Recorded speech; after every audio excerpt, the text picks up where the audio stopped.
Common Ground, conversations shaping the UK-India relationship and future. My name is Lakshmi Kaul, and I'm bringing you the UK-India series for Global Order. The guest who we are speaking to today is a true woman of substance. She's the granddaughter of an Indian freedom fighter, Ujagar Singh, who led the Indian Workers Association and the India League. It is therefore no wonder that she has made her mark in politics and public life as a former minister with portfolios including international development and energy and climate change. She is a Conservative life peer and a member of the UK Parliament in House of Lords since 2006. She is also the Chancellor of the University of Roehampton. She shows tough love but has great compassion, sensitivity, and kindness for humanity. She's passionate about promoting women in business and public life and fights against atrocities on women and minorities. I'm most delighted to welcome Baroness Sandip Verma to Common Ground on Global Order today. Hello and welcome, Baroness Verma. Thank you very much, Lakshmi. I loved it. I have tough love. You do. I know that for sure. So it's great to have you here. So I want to start with a little bit about your background. So with a pedigree so rooted in civil rights, it's obviously not a surprise to see you make such a big mark in politics and public life and beyond. Do tell us a little bit about your early life migrating to the UK, your introduction to political activism and such like. So thanks. It's a great introduction, actually. First of all, I think let me start by saying that it's great to be on this program because it gives us all an opportunity to talk about things that have shaped us. Shaping is actually what shapes the politics of today, and we'll probably head into that a little bit later. But I came to the UK as a toddler, a 9-month-old baby. But my grandparent, my Nanaji, who you've mentioned, came in 1938, just before World War II.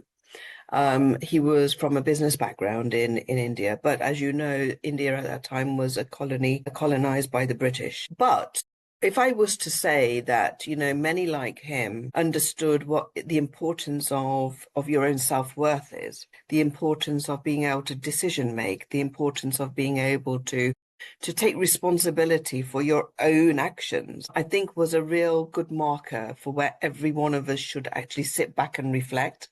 Because whilst we talk about our own rights today, we often forget that they also come with a whole range of responsibilities.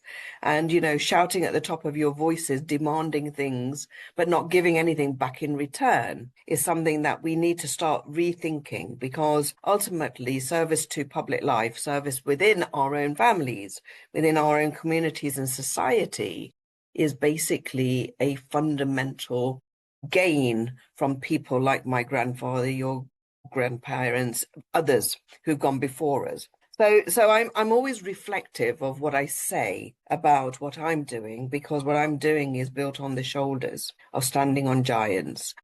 And, being in Britain, growing up in the 60s and 70s as a child was probably quite a tough ask for many people. But sadly, it's reflective of what's happening today, as we seem to be rolling back in our narrative about accepting that we live in a free, liberal society here, where we are now seeing a lot of antagonisms against each other. And this antagonism is caused because we're failing to recognize our own human worth, number one, but also that when you make a choice to come to a liberal country, you come to adopt those liberal values, and therefore you are not in a position to superimpose illiberalism. And we'll probably go into more about that later on in our discussion today. But I think, everybody makes choices. And if you can't adopt and adapt, then you have another choice. And that is to go to a place where actually you feel your values are being much more shared. So my starting point has always been that, because growing up, knowing the challenges that my grandparents, my parents faced, those that came in the early 30s, 40s, 50s, 60s, 70s, have all gone through a journey that enabled us to have the ability to have a voice, have legal legislation in place, the frameworks in place to protect us. Those were done by people that came before us. So we can't just wash it out and think that the problems existing today are existing today and we've not been through them. We have. But we're also got to be mindful giving up on our values, our ability to stand up and speak up freely is also being challenged at the moment. And that is a very dangerous place to be. I agree. There's almost like a regressive society slowly seeping through, and gradually over the last few years, you see how societies themselves have changed.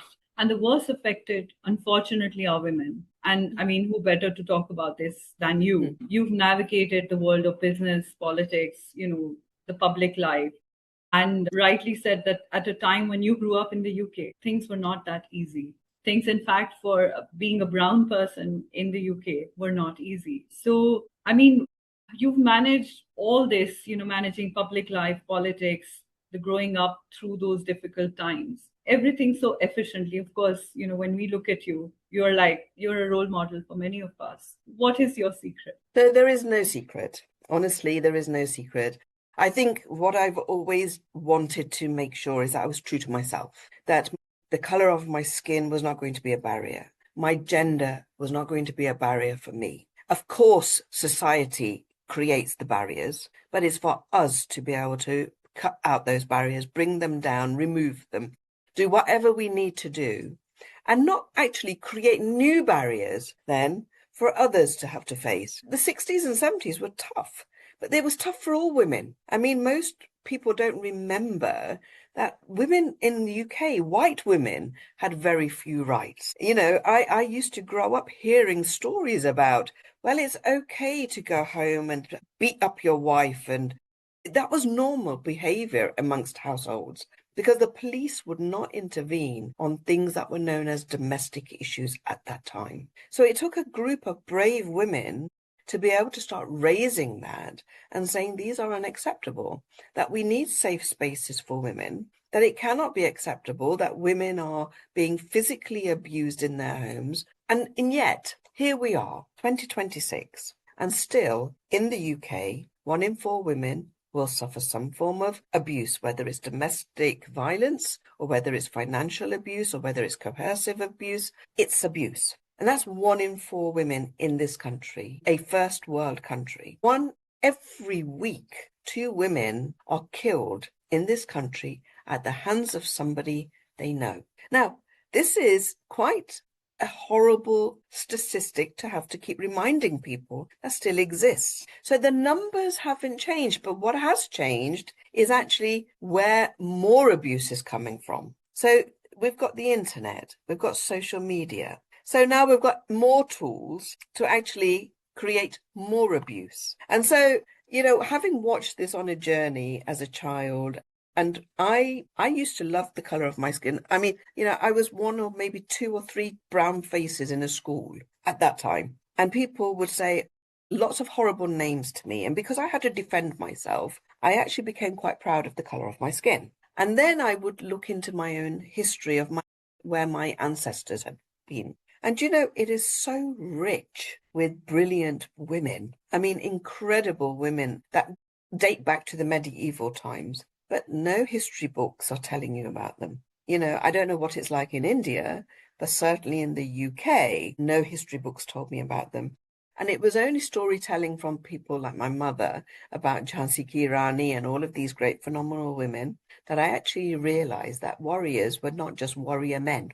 They were actually warrior queens too. So you sort of start to get where my journey starts. To be quite frank, the biggest turning point for me was in 1971-72, when the Ugandan Asians were expelled out of Uganda en masse. And a very large number of them were located to my home city in Leicester City. And I think to see the trauma of fellow 11, 12-year-olds who had to suddenly come to a cold climate, be dumped in a school and in an area that they did not know, and then be open to abuse from absolutely everyone, just opened up my sort of courage to say, you know what, I'm not going to let people be abusive to these people. And every time there was some sort of assault or some physical or verbal, I would intervene. Even as an 11, 12-year-old, I decided, no, it's not acceptable. I'm a pretty tough nut, but I've been a tough nut for a long time, simply because society had to make you that one. And so that way, so I stood up for people. And I think that sort of shaped my sort of instinct in following in the footsteps of those people before me who did it for all different reasons. True, and it's interesting that you've actually almost portrayed the life of women and people from different communities. So I know a lot of Indian diaspora came from the Ugandan Indians who migrated to the UK with nothing on their back, really. And I relate with that history because my own personal history is almost that. But I mean, this Indian diaspora is the one that is thriving, helping the country grow.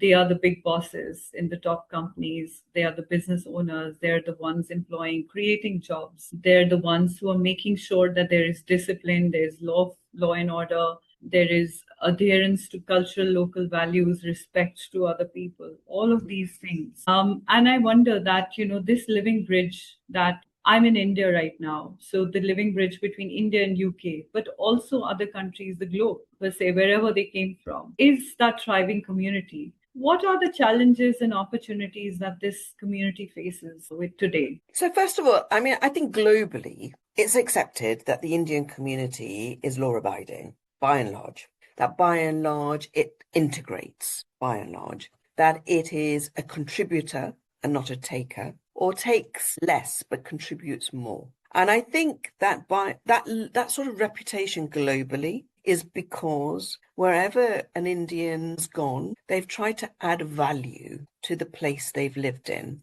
but have not forgotten where they came from. So even though they have lived, like many families who are here in the UK, and I know the receipts from here went to India to help build their family homes, their relatives, so that connection remained very strong. And I think we are probably amongst the very few communities that have actually kept a very strong connect.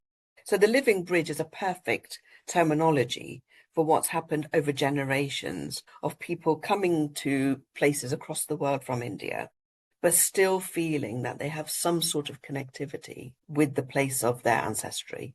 And I think that's no different for children like my children who were born here in the UK. They still love going to India and enjoying what's available in India.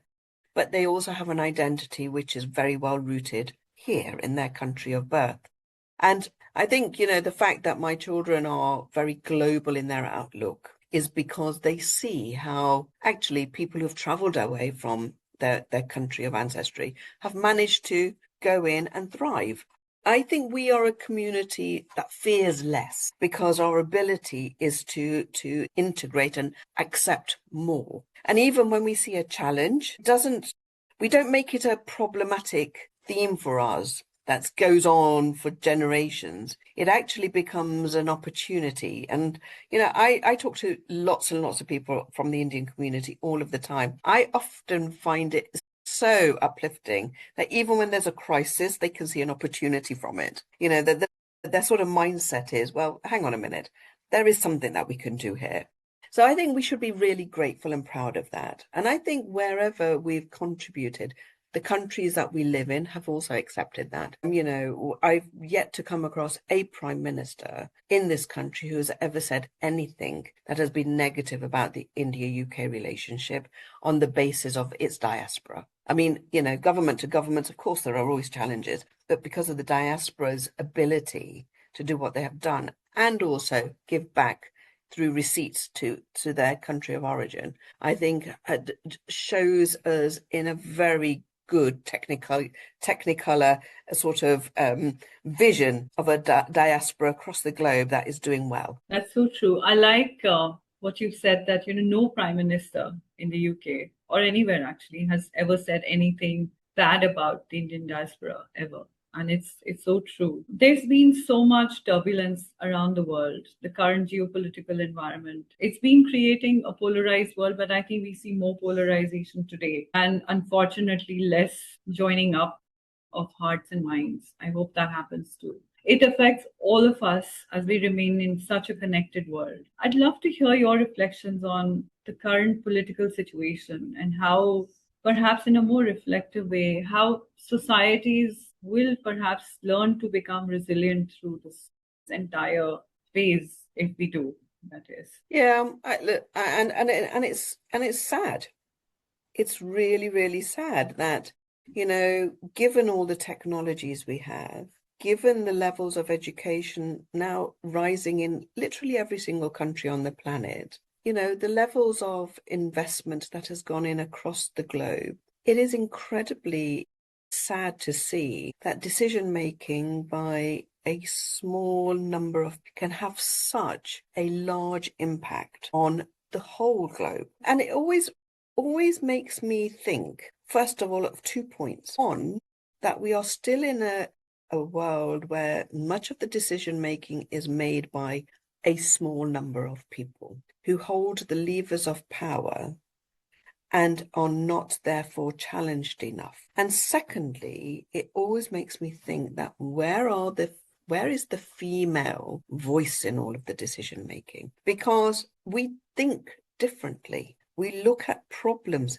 differently. And yet it just seems that the first go-to is some sort of aggressive attack, whether it's verbal or whether it's physical. But it seems that we cannot get around a discussion point where actually, as grown-ups, because remember, decision makers are the mirror for others to reflect and be. And so if you're going to learn aggressive behavior, that's what you're teaching people. And yet, I think we should have been so much more advanced with everything we have today to have a dialogue that's very different to what we're seeing. And when we say we're going to stand up for people, we need to deliver. We can't march people up the hill and leave them there if we have not got the power to be able to help them come down. So I think there's a lot of discussions I hope that are happening across the globe on platforms like this. I hope, people who tune into this platform will also have a reflective moment on, is it acceptable in 2026, 21st century, that we are still behaving like we would have done in the 19th and 20th century? Because ultimately, we should have learned a hell of a lot of lessons from what has gone on to be able to make sure we don't repeat it in the future. And sadly, that is not happening in my view. I also think the world order is changing rapidly. And I think those countries that are now amongst the biggest growing economies on the planet, and India is one of them, are going to be able to have a greater influence, not just on the developed world, but actually where the big focus should be is on where the developing nations are now saying, we take our own decisions, we build our own resilience, we want to make sure we are self-sustaining. Let's work with countries that will help do that. Yeah, and the emergence of stronger supply chains has always been, that's been the underlying principle of strengthening nations and building better communities, because then, you don't have unemployment, you have enough jobs, you have enough infrastructure to sustain growth and development. And sadly, that's been paralyzed entirely. One wonders, when will this war end, or if there is ever going to be an end to all wars. One hopes that this will get into a better time period or space at some point. So let's talk about something a little more positive. You hold a number of advisory positions in prominent businesses across various sectors. So let's help us understand which are the areas that are seeing growth and which ones have slowed down. What is your, insight or reading of the sectors that are growing, and which ones are you bullish about? Okay. So, I mean, and we are actually, with all the things that we've just talked about, we are also living through a time of great excitement. I'm really, as you know, I'm very much bedded to a much more sustainable environment where, we don't destroy the planet that feeds us, that we don't take away the livelihoods of the people that actually need us. So I think I'm really excited about the way artificial intelligence will help how we can use digitalization to help include people rather than exclude people. I'm really keen to be able to see how we marry the knowledge that we have on not destroying our planet with creating new industries. And, industrialization started in the UK. We were at the forefront of innovation and new ideas at that time. But if we were to then pack what was happening in other parts of the world, there was great innovation going on there. It's just the connectivity was not so good. But we have all of that now. So for me, it's just about how do the great ideas that are over in the South world, the Southeast Asia or Africa or the South Americas come together with us in the UK and the rest of Europe. And I think we will probably work closer in collaborative work, because now the education systems are much more flexible in how they're also working together with the universities and research centres.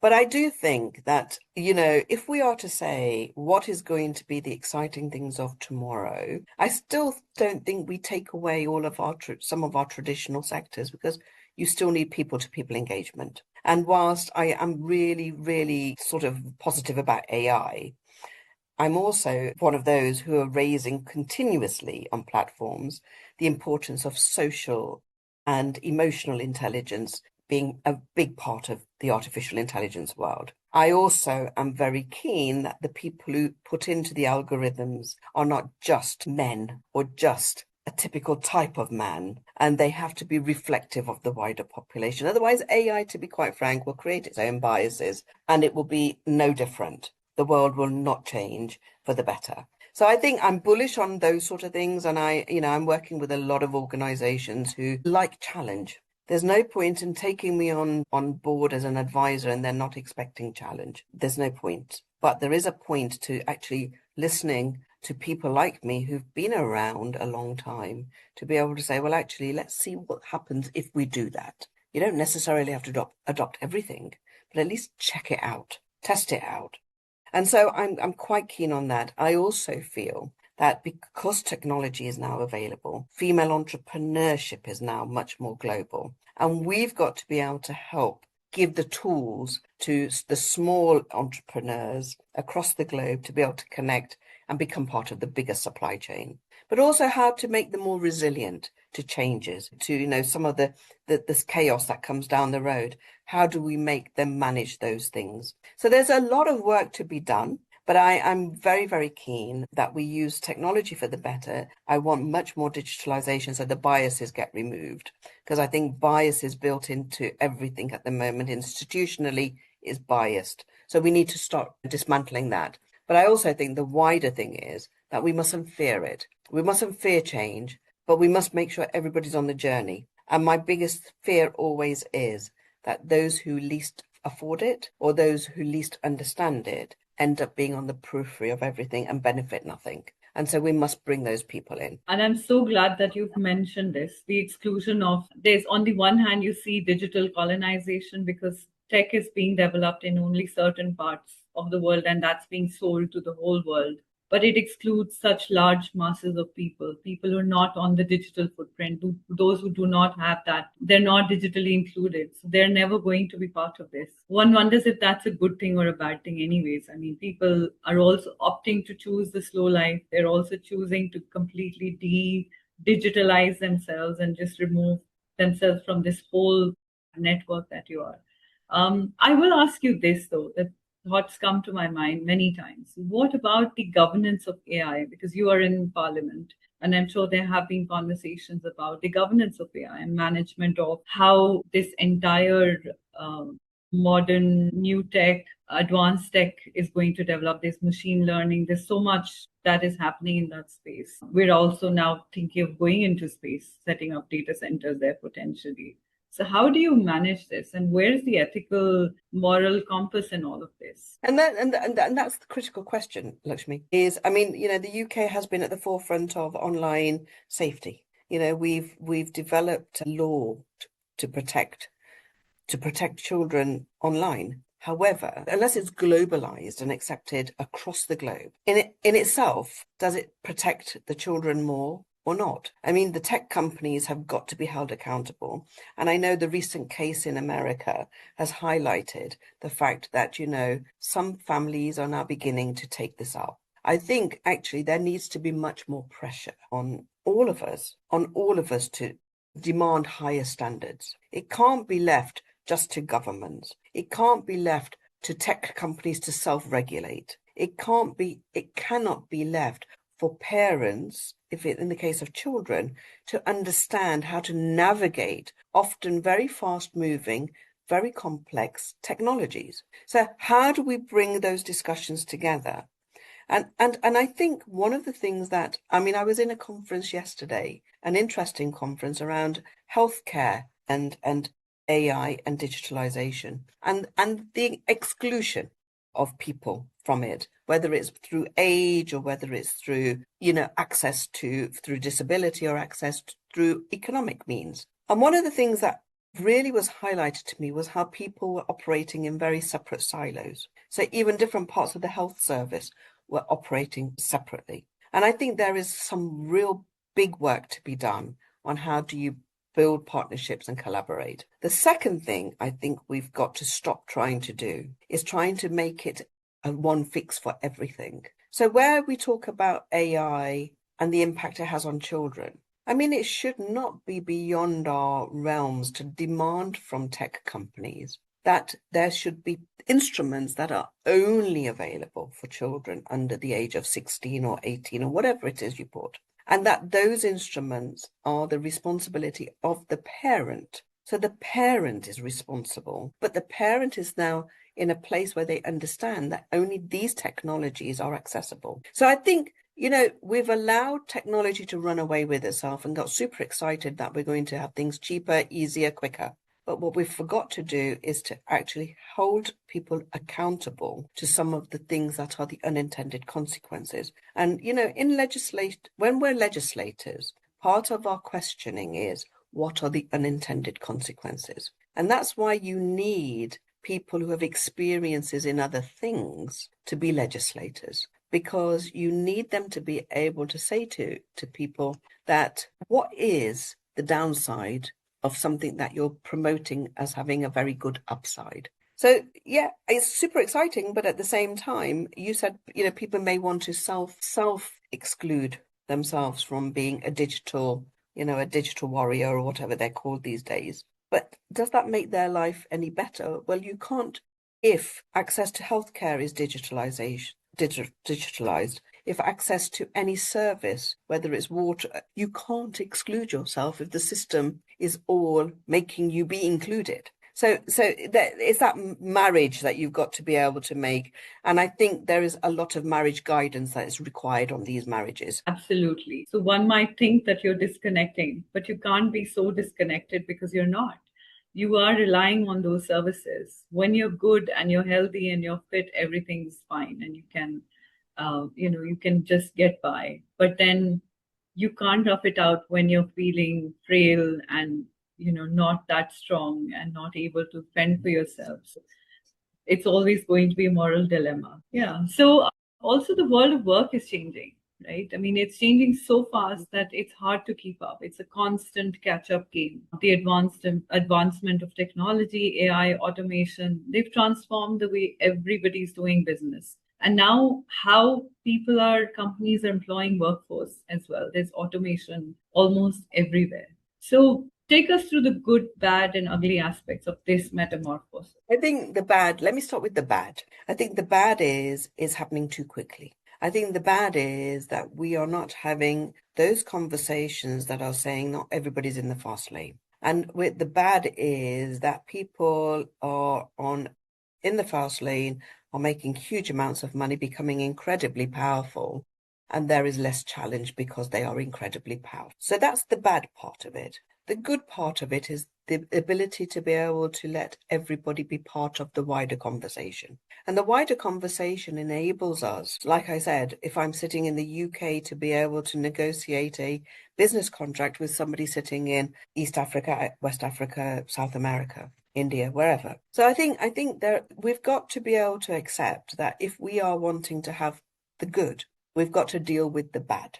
And then the ugly is all of the horrible fallout that people believe that they have license now to be able to utilize AI to create misinformation, disinformation, to be able to meddle in other countries' livelihoods, in other countries' infrastructure, to be able to physically, they don't assault, but actually mentally, they are assaulting people on a daily basis, so that people are now turning to actually harming themselves. So there is such a lot to pack into your good, bad, and ugly. But we've got to start by taking responsibility ourselves on, if we accept that we want to be in the fast lane, accepting technology, then we also need to be in that lane challenging it. We also need to be in that lane demanding responsibility from those providing it. And we need to get out of a mindset that we need everything now. We need to have time to sit, think, reflect. And we put so much into that poor muscle that sits in our head that it never gets time to just let go. And so, we blame children for being on the gadgets all the time. But I often observe when I'm walking from my flat station to the Parliament on how many parents I watch on the way pushing buggies, holding a mobile phone, not having a conversation with their child, but are so interested in what's happening on the mobile phone isn't going anywhere. It will still be there once you've dropped your child off wherever you're dropping them. The fact that we can sit in a restaurant and everybody's got their mobile phones. So some of the responsibility lies with us. We need to be able to say, if I was to drop dead tomorrow, would it make a dot of difference? The world will carry on. So the mobile phone will just wait for me when I'm ready. And we need to take that responsibility and ownership. But I also think, Lakshmi, the wider point of everything is that we have abdicated so much of our own personal responsibility over to the state or over to technology, and we've not even realized we've done it. I come across young mums who Google everything about how to be a mother, and yet all they need to do is turn around and ask their own mother or their own granny or their own aunt or friend. We need to make sure we do not actually let go of every bit of human interaction that we have as an abdication to somebody else or something else. Very, very profound. We're digitally connected, but so socially and emotionally isolated and lonely. So there's so much loneliness. People are socially awkward. Social awkwardness was not that prominently spoken of, but then now it seems that everybody's socially awkward. Nobody wants to meet in person, although compassion, warmth, these are traits that will only be very human traits, and they must remain so. Shouldn't go away. So yeah, I think we need to work very hard to protect these. So finally, what is next for you? Anything exciting in this hashtag watch this space for Sandy? Well, I've been a straight talker for a very, very long time. I call things out. I'll continue to call things out. I think it's important that you have an honesty to yourself. I started to write a book. It's a bit of it was a reflection, actually. It started because one day we had a lot of ice in London. And as I was walking, I realized I was at that age where I was watching carefully how I stepped, because a fall at this age actually would break something and would be harder to mend. And it suddenly made me realize that I hadn't realized how many years had passed me by, because my mind was still well bedded in its 40s. The body has, of course, not stayed there. So it was trying to think, how do I actually think of all of the things that I used to think about in my 40s that now I'm having to reflect on as the person who used to look out for those people in their 60s. And now I'm that person. So I think some book writing will definitely be on the agenda.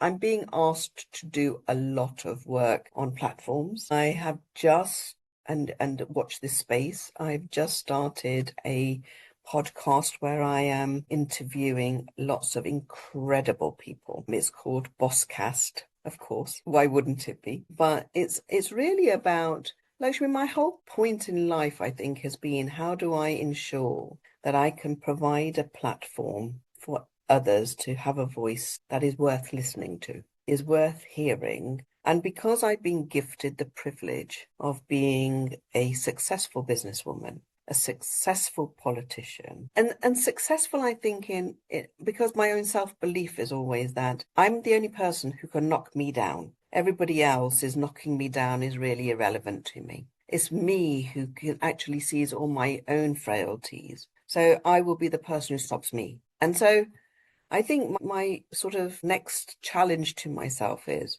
how many more people can I make sure that I've helped get onto the platform and give voice to? As you know, I do lots of work around championing women, celebrating women, but also making sure that the inclusion piece is very important to me. And so how many more of those people can I give platform to? So keep watching this space. I'm sure I will just keep pressing the button and seeing what happens. Absolutely. More power to your elbow. I mean, I've seen you for years now, so it's been absolutely wonderful to see you grow from strength to strength. And how you nurture people around you is incredible. That's why I said you show tough love, but you have such a beautiful, compassionate core within. And it comes only from your value systems and the way that you've been nurtured into your journey. So it's wonderful to have interviewed you. So thank you, Baroness Verma, for making time today. I know you are a very busy person, but it's great that you've made time for us and for speaking with us at Global Order so candidly. And it's always wonderful interacting with you. Thank you. Thank you so much, Lakshmi. It's been an absolute joy. Thank you. So this is it for today. We will be speaking to another interesting guest, a prominent voice from the UK-India corridor at Common Ground, presented to you by me, Lakshmi Kaul, for Global Order. Stay tuned.